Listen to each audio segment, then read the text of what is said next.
OpenAI is no longer just a software company. With a massive 500 billion private valuation, they are now staring down $1 trillion IPO target for this year, 2026. But to hit that big tech status, they have to prove that they can own the user, not just the chat box. Enter Project Gumdrop, the first AI pen.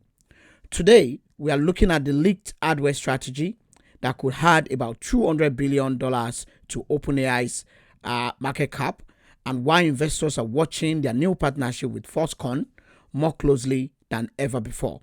On this episode of Stalker Team, we'll be looking at why OpenAI is investing in the first AI pen, what exactly is the strategy behind it, and could this actually take OpenAI to the 1 trillion market cap?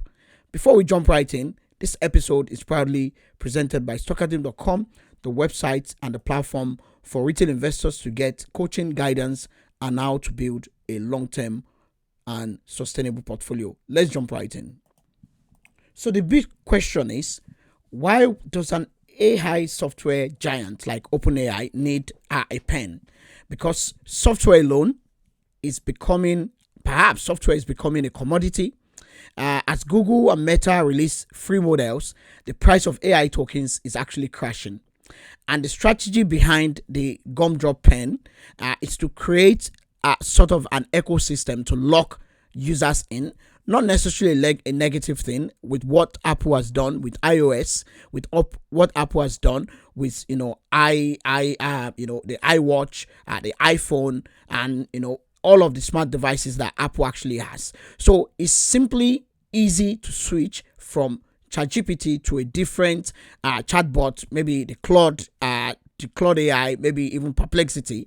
But it is very, very hard to switch your 800 device, maybe your iPhone or any of that other smart device, your handwriting, maybe even a smart pen that OpenAI is looking at, your handwriting, your voice recording, your work history, everything is going to be locked into that ecosystem. So it's actually a very good strategy.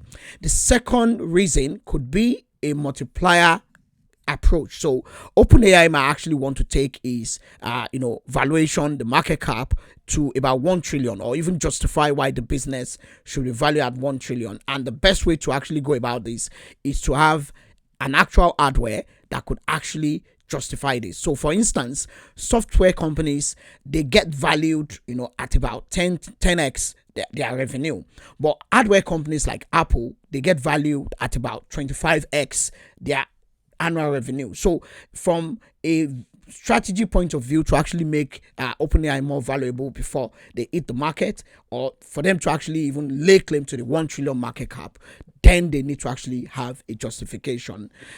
So in the leaked article that actually confirmed two massive pillars that this business, this new venture, this AI pen perhaps will be standing on, it is actually still a bit unclear whether OpenAI will be building just a pen that people can actually use to take notes, do voice recording, do a whole lot of work stuffs that could actually make OpenAI's LLM or chatbot more powerful and more useful for people to actually depend on ChatGPT for their everyday life and their everyday business. So in the leaked memo or the leaked article that we have actually seen, we know that Jony Ive is part of that business, and Foxconn, which is a manufacturing giant, they have the ability to actually produce any electronic device or computing device at a very massive scale, at a very near perfection. They are actually the company behind Apple, so they have that credibility. Jony Ive has his credibility for being the person behind the iPhone, the person who actually the chief designer of iPhone. So OpenAI is not building this in a garage. Like I said, they have actually started working with Foxconn, according to the information, which is the same company behind iPhone. So solving the scale or scaling problem, or the scaling issue, might actually not be a real problem, which actually killed a lot of startups, because it could be very, very hard to scale manufacturing. And for you to scale, you need good partners.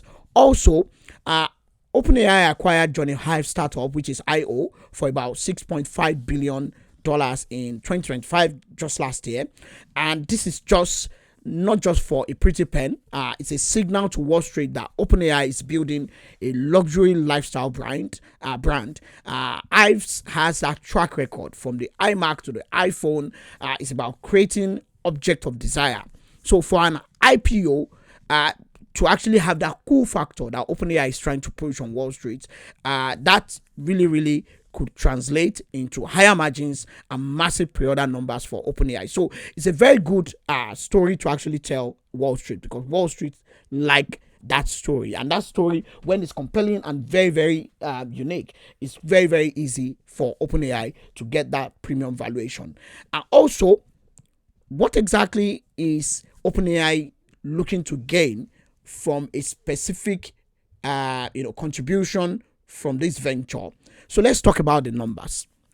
Direct revenue, from a direct revenue point of view, if OpenAI it's about 100 million units in sales over maybe 3 years period, at a projected maybe from $600 to $1,000 from a price point of view, we're talking about billions in high margin revenue in hardware sales. The tail revenue, each pen could actually go for about $30 per share, per $30 per month subscription.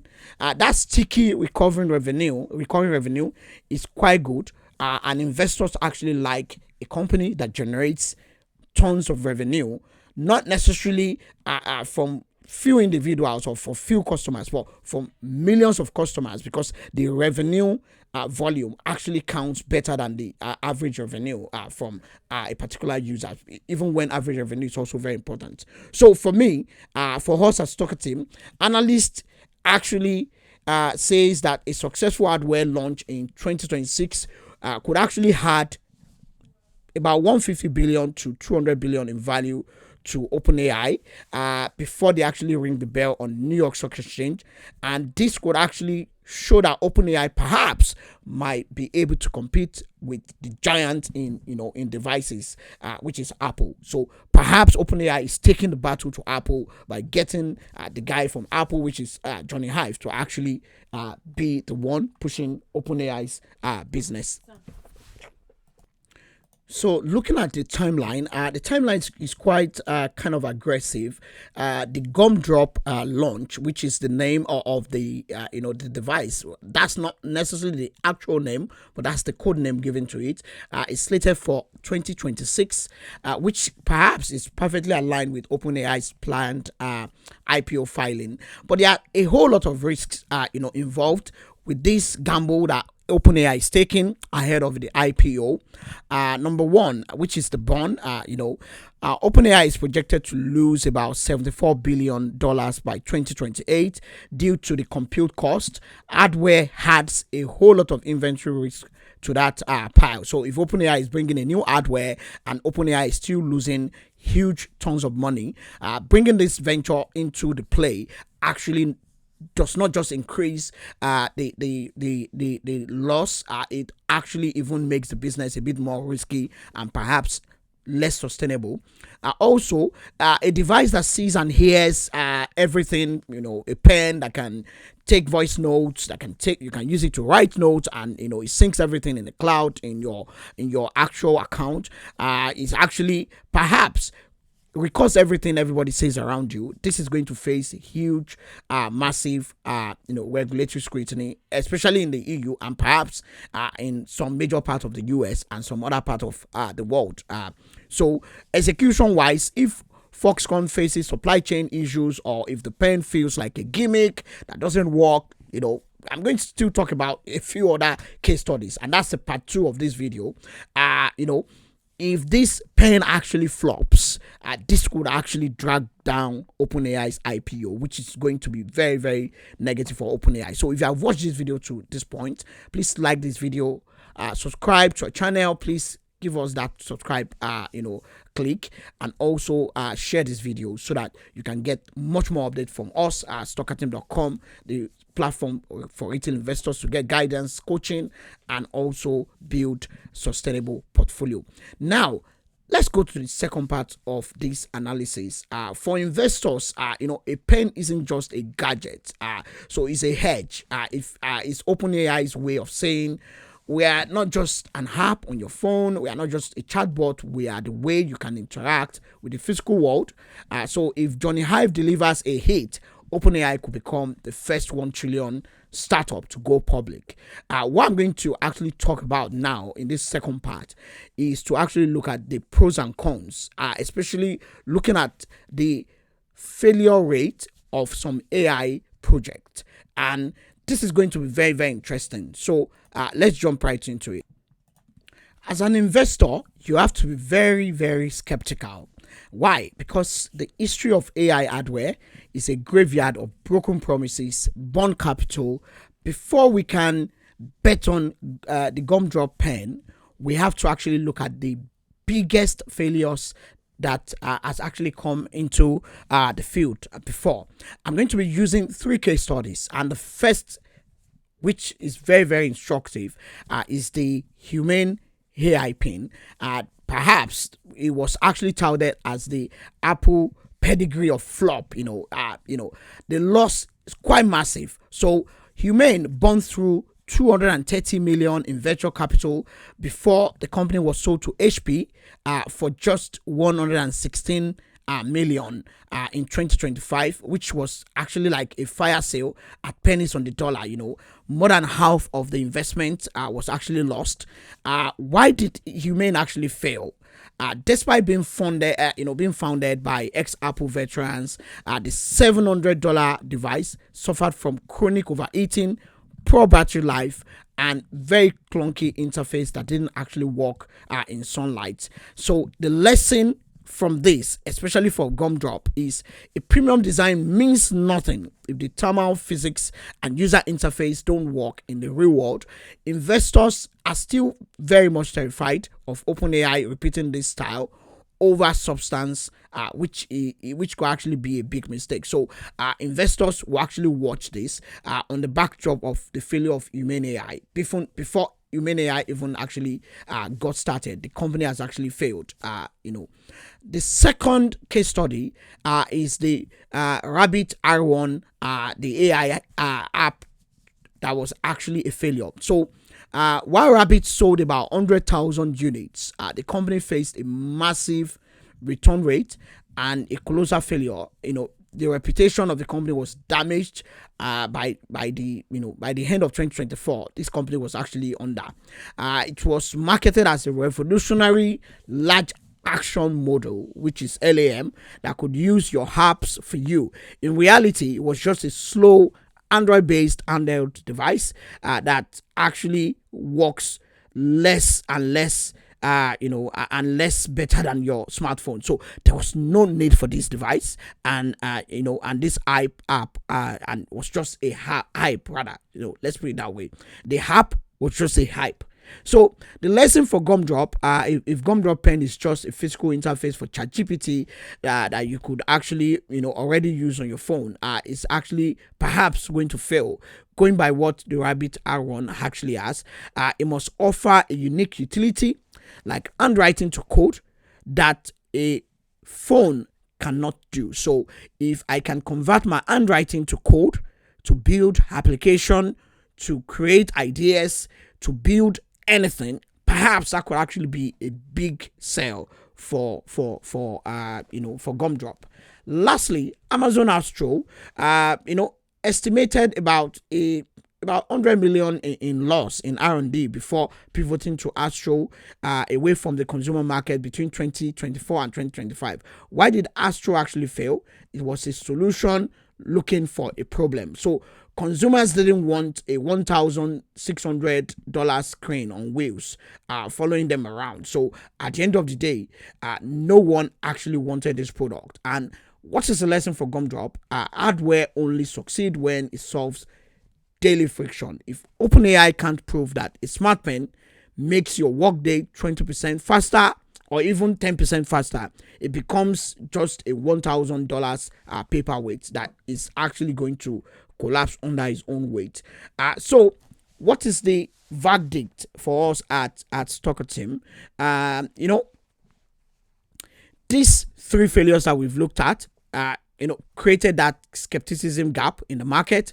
Most investors now believe AI is a scam until proven otherwise. So AI to them is guilty until proven otherwise. But in this case, AI is just a bubble until it convinces the market, and that huge negative PR is actually pervasive in the financial market. However, OpenAI has two advantages that other businesses that actually failed didn't have. Number one, Foxconn, they have a world-class manufacturing partner to avoid hardware bugs that killed Humane. So Foxconn has actually built devices, smart devices at scale. Apple iPhone is a success today. Even Samsung works with Foxconn. A whole lot of companies work with Foxconn. So let's see what they can do with Foxconn. The ecosystem as well. So unlike the Rabbit, OpenAI has over 200 million weekly active users. They are not necessarily building an audience from scratch. They are selling to a massive scale of audience. So just like Apple has about 2 billion or over 2 billion people in the Apple ecosystem with majorly iPhone, Apple has the opportunity to ship any software or even any device, perhaps if they do it properly, and it can actually be a big hit from the get-go. So for me, don't buy the hype. So at Stocker Team, we believe no one should actually rush to the OpenAI IPO because of a device like this. Buy the utility. So if the 2026 launch shows that the Gumdrop Pen is integrating the physical world in a way the smartphone can't do it, the 1 trillion valuation could be within reach. Perhaps it could be within reach, but if it's just an expensive experiment, it could actually perhaps maybe even crash OpenAI's market cap by about 50-60%. We have seen a whole lot of IPOs that have failed, even when these companies had a lot of promises. So that's all we have for you on the first AI pen that OpenAI is planning, codenamed Gumdrop. What exactly do you think? Do you actually think that this could actually add about 150 to 200 billion in market cap to OpenAI? Could OpenAI use this as a gamble or as a strategy to become the first $1 trillion startup to go public? It is yet to be seen. We have seen how Humane AI failed, the Rabbit R1. We have seen the Amazon Astro failed. A whole lot of other devices have failed. Even GoPro, which wasn't an AI device, but they were actually smart devices that actually, came with a lot of noise, came with even customers using these devices. But at the end of the day, they didn't actually succeed. So let's see what happens. But, at Stocker Team, what we do is to actually give all the analysis guidance on how to even pick companies that can build you a sustainable portfolio over time. That's the strategy. So if you as a retail investor, check the website stockerteam.com and become a member for just $10 per quarter. I'll see you in the next one. Take care and bye-bye.